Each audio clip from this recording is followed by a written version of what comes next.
A visão é um fator indispensável para quem quer construir o futuro. E a verdade é que uma visão que antecipa estações, ela vê antes de algo acontecer. Mas uma visão natural, ela vê depois que algo já aconteceu.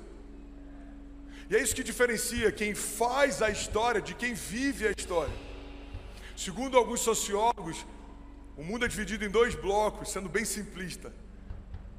Um bloco é daqueles que fazem cultura e o outro bloco é daqueles que seguem cultura. E os sociólogos dizem que 97% do mundo segue cultura e só 3% do mundo cria cultura. E é por isso que a gente vê alguns jovens hoje que eles conseguem influenciar uma geração. Eles começam a usar uma roupa estranha e daqui a pouco tem uma geração inteira usando.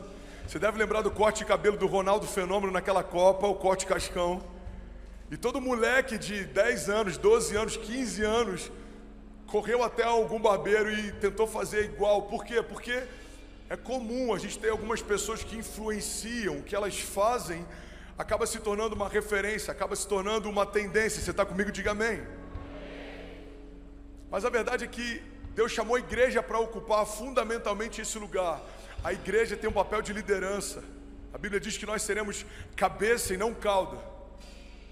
A própria palavra príncipe, que é muitas vezes como a gente se refere àqueles que são filhos de Deus, a Bíblia diz que Ele é o rei dos reis. Então, se Ele é o rei dos reis, os filhos dele são príncipes. Alguém está comigo? Diga amém.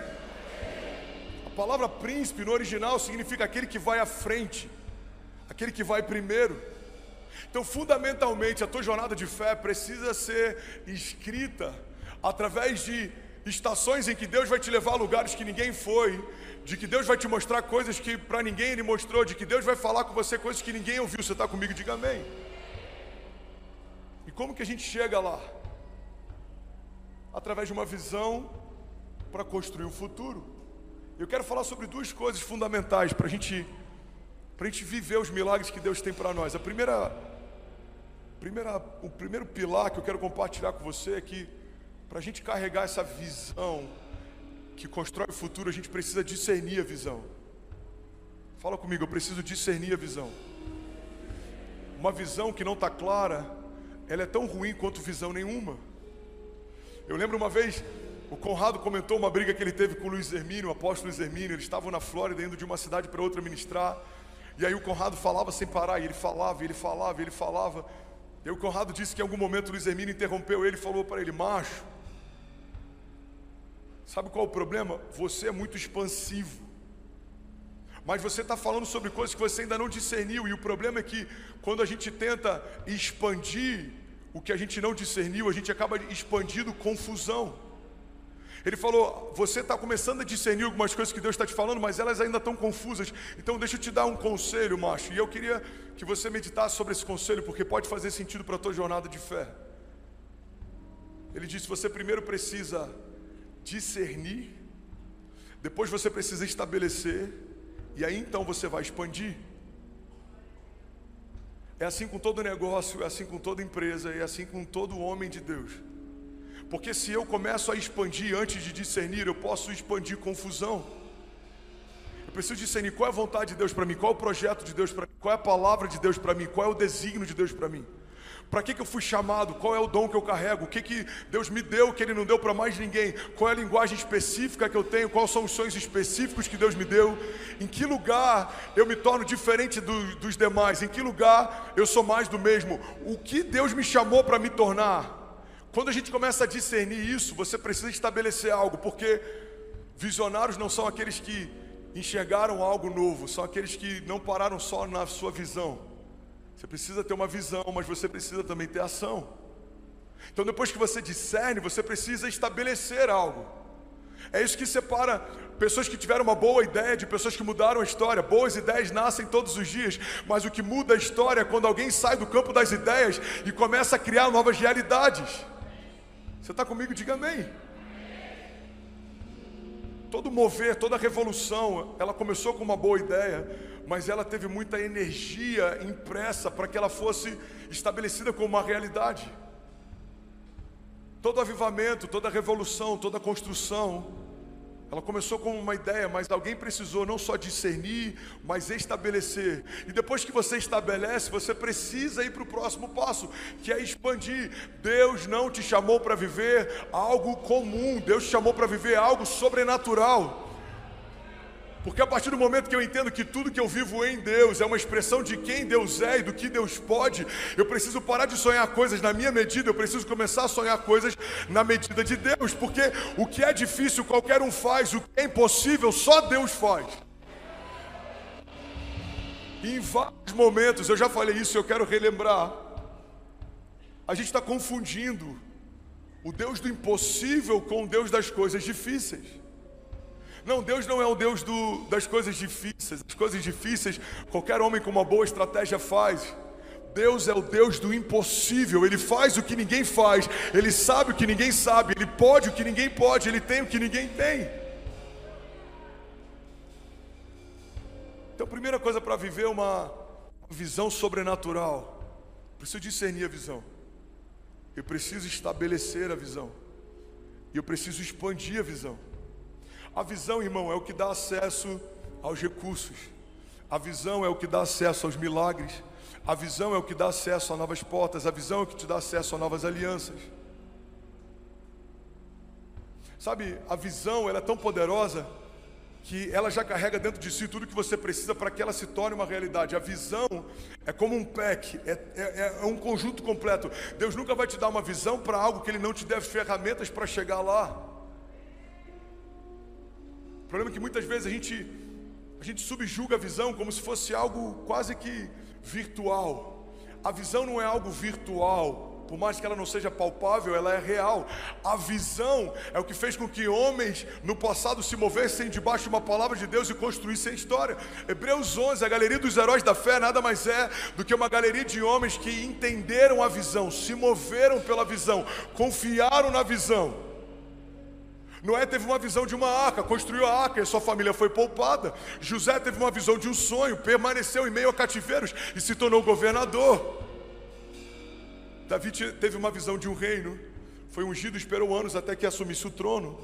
Jesus teve uma visão da redenção e da nova aliança através do seu sangue. A Bíblia diz que pela alegria que lhe fora proposta, ele suportou a vergonha e a dor. Então Jesus está no momento de dor, mas a Bíblia diz que Ele traz à memória dele a visão, e pela alegria que foi proposta, Ele suportou até o final. Irmão, olha para mim, a visão torna a jornada mais leve, a visão torna os desafios mais leves, porque quando a visão está clara, a gente olha para o desafio e olha para o final da linha de chegada, e a gente sabe que isso não é nada comparado àquilo que Deus me prometeu. Falei sobre algo semana passada e pode ser novo para alguém. Eu queria que você anotasse, se alguma chave fizer sentido para você, medita nisso. Isso pode mudar a tua história, isso pode mudar a tua casa, isso pode mudar a tua semana. Eu falei que a diferença entre o louco e o visionário é que o louco desistiu. Porque todo visionário já foi considerado louco um dia. Steve Jobs foi considerado louco. Tem uma história, não sei se ela é real, mas reza a lenda que numa das reuniões com os engenheiros e com os designers da Apple, ele olhou o protótipo que chegou do iPhone e ele falou: tá grande demais. E aí os engenheiros começaram a discutir com ele: Steve, a gente já fez vários testes, a gente já saturou todas as possibilidades, não tem como ser menor. Ele falou: tem como ser menor. Aí os engenheiros, em algum momento da conversa, eu imagino que não foi no melhor momento, falaram para ele: Steve, desculpa, você não tem nenhuma formação técnica. Todo mundo aqui tem mestrado, pós-doutorado. A gente está dizendo, não tem como ser menor. E aí reza a lenda que o Steve Jobs mandou trazer um balde com água. Ele pegou o balde com água, ele jogou o iPhone dentro do balde e começou a sair bolhas de água. Ele falou: se tem espaço para ar, dá para ser menor. E algumas semanas depois os engenheiros voltam com um sorriso amarelado, dizendo: a gente conseguiu fazer ficar um pouco menor.